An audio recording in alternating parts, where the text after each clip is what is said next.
গ্রামের রাত। গ্রামের সব ঘরে আলো নিভে আছে, বাতাসে ঝিরঝির শব্দ।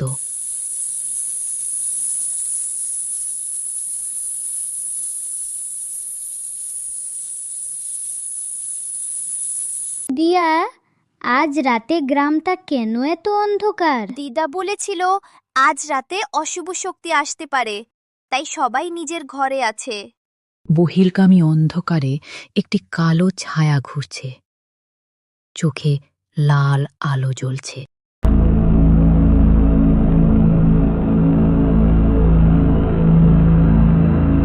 এই গ্রাম আমার হবে, কেউ বাধা দিতে পারবে না। আকাশে কালি মেঘ, বজ্রের সাথে কালী ঠাকুর প্রকাট হচ্ছেন, তার হাতে ত্রিশূল, চারপাশে আগুনের আলো।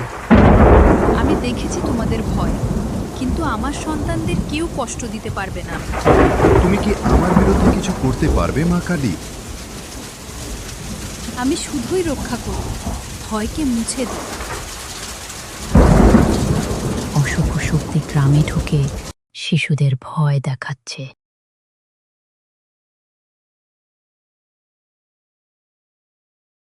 মা কালী, তুমি আমাদের রক্ষা করেছ। হ্যাঁ, এখন আমরা নিরাপদ। সত্যের প্রতি বিশ্বাস রাখো, অন্ধকার কখনো চিরকাল থাকে না। গ্রামের মানুষ আনন্দে ফিরে আসে, থাকের তালে উৎসব। সবাই মা কালীকে ধন্যবাদ জানাচ্ছে।